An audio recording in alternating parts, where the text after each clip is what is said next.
This is RTV6 News at 6, working for you.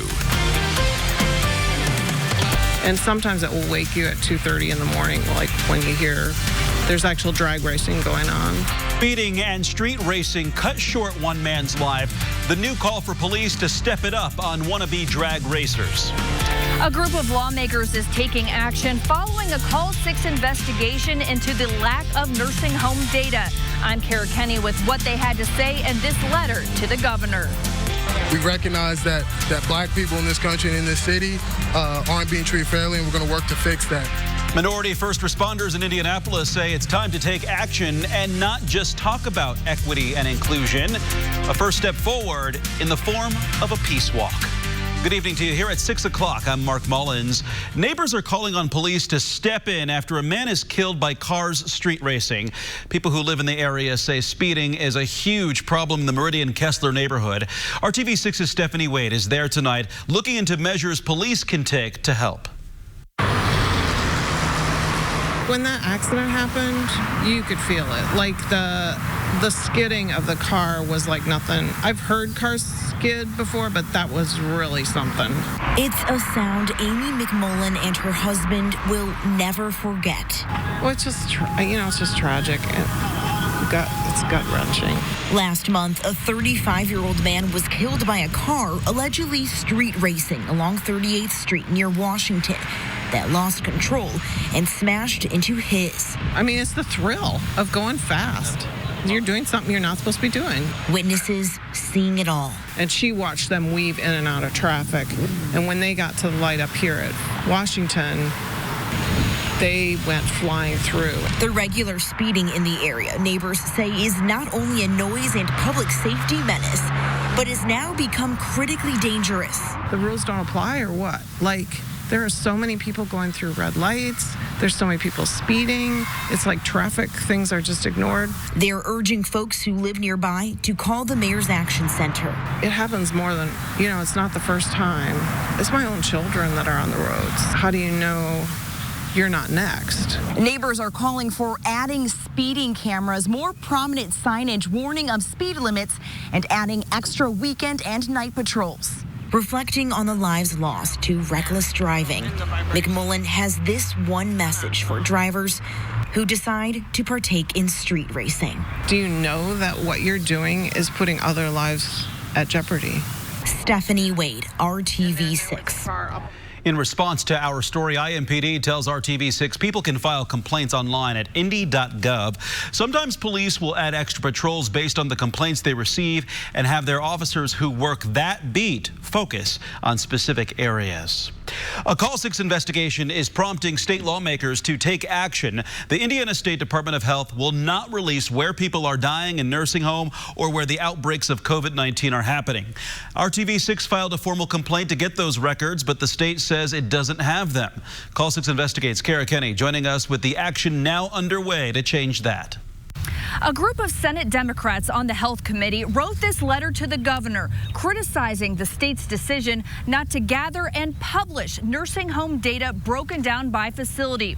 They say the public deserves to know where people are dying in Indiana nursing homes and where the outbreaks are happening. Nearly half of Indiana's COVID-19 deaths are in long-term care facilities. Many lawmakers are hearing from their constituents who want information at their fingertips, but simply can't find it. And she's trying to find a place to put her dad.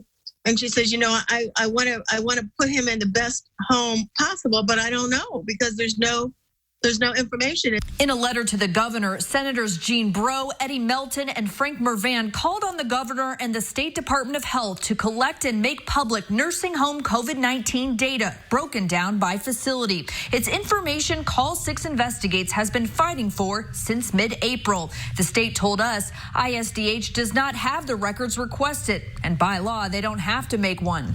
I wanted to thank you for putting the spotlight on this because, again, this is an area where many folks are concerned. And so you're just bringing to the forefront what a lot of families and individuals are feeling but don't have a voice. Nursing homes are largely funded with taxpayer dollars through Medicaid and Medicare. Senator Melton points out as the state gets more federal funds to help with COVID, they could use this nursing home data. We have to make sure all of these resources are allocated at the appropriate locations in the communities and facilities that are most impacted. Lawmakers also question how the state can track and publish COVID by zip code and other demographics, but not by nursing home facility. I'm not sure where this disconnection is coming from. We spoke with members of the Indiana House who agree. That's absurd. I think in this day and age, when we can track everything with data and we can have those numbers updated, we should be able to do that for our citizens. We talked with 4 lawmakers who say a bill is needed. We could definitely put in legislation that the state have to release the names of those facilities whenever there is a pandemic, any information that they're getting. But that won't occur to January. Once we get into session and then try to do an emergency bill, that still won't take place to January.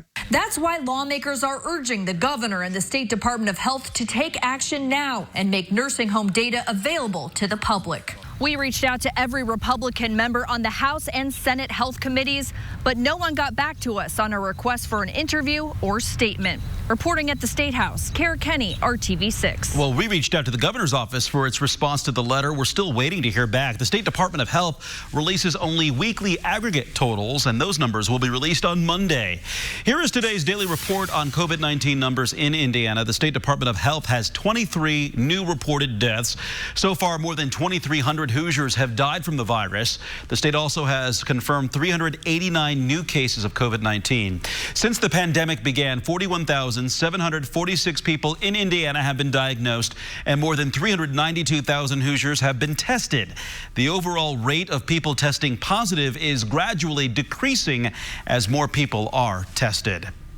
Local minority first responders are joining the call for change to end racism and violence. It comes on Juneteenth, a holiday that marks the emancipation of the last of those enslaved in the U.S.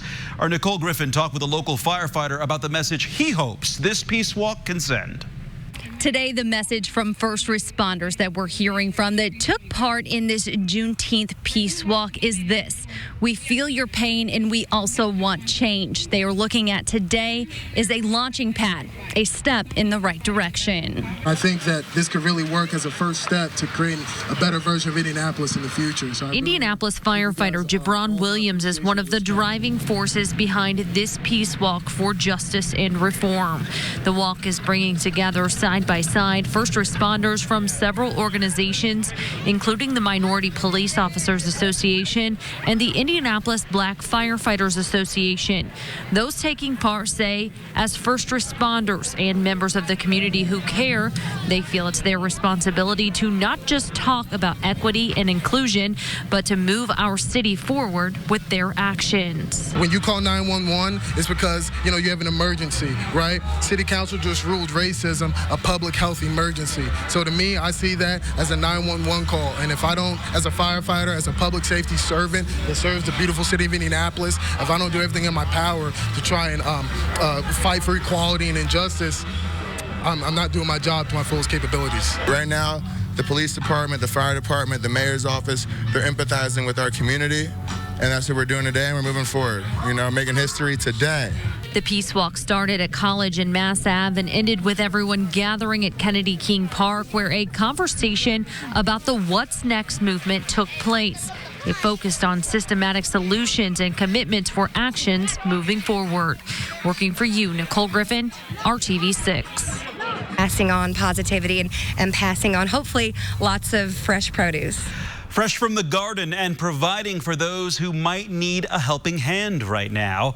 That's the goal of a new effort to bring community gardens to food deserts in Indianapolis. RTV6's Megan Sanctorum shows how it's being done and why some say the benefits go beyond fresh food. In a field next to this church on 24th and Dr. Andrew J. Brown Avenue, you'll find this. It's the beginning of a community garden, one that will have tomatoes, peppers, cilantro, and other fresh vegetables. Something many people in this neighborhood don't currently have access to. As a mother of 4, that doesn't sit well with me. Doesn't sit well with me at all, and we want to be a part of the change. We want to take action. So that's why this Carmel mother and her kids partnered with Martindale Church. Last weekend, they met with the youth group here to help teach them how to garden. Pastor Katrie Dickens says they plan to use the vegetables grown here as a supplement to their existing meal distribution program with Second Helpings. But he's hoping this garden provides more than fresh food.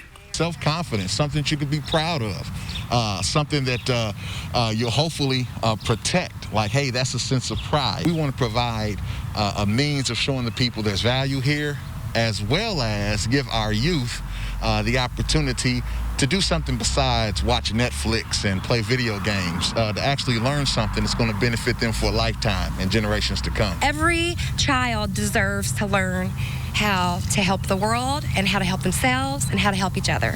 And that's what we're here to do. Working for you, Megan Sanctorum, RTV6. And you've really needed to water the garden here over the last several days. Now we're adding in the heat. Today we made it to 90 degrees in Indianapolis. First time we've done so this year, and we may add another day tomorrow.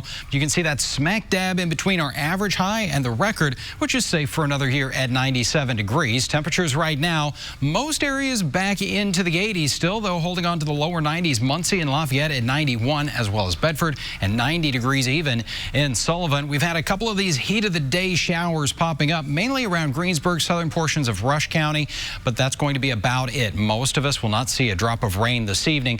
With those partly sunny skies, temperatures still in the 70s through 10. They say don't dress for the job you have, dress for the job you want. Coming up, how one group is pushing forward again to help people dress for and get the job they want. It's called Indiana Midget Week, and the fans here have been waiting a long time to see these cars back on the dirt tracks. I'm Dave First. That story coming up in our Sports Extra Spotlight.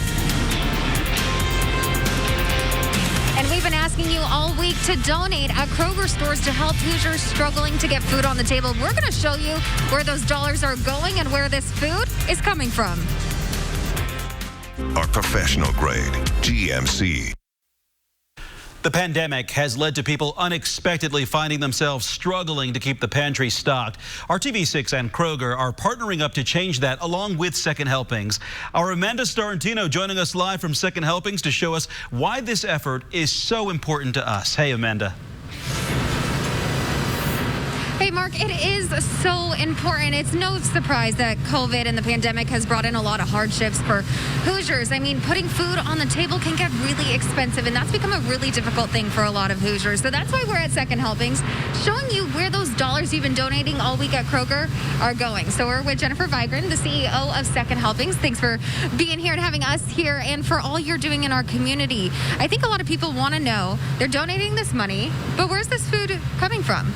So Second Helpings goes to wholesalers and retailers throughout the area, and we rescue overstocks, damaged cases, things that might be nearing their sell-by date. We go to U.S. Foods and Cisco. We go to Kroger stores and pick up extra food there as well. And that's what's really great about Second Helpings is you're saving a lot of food that could actually go to waste.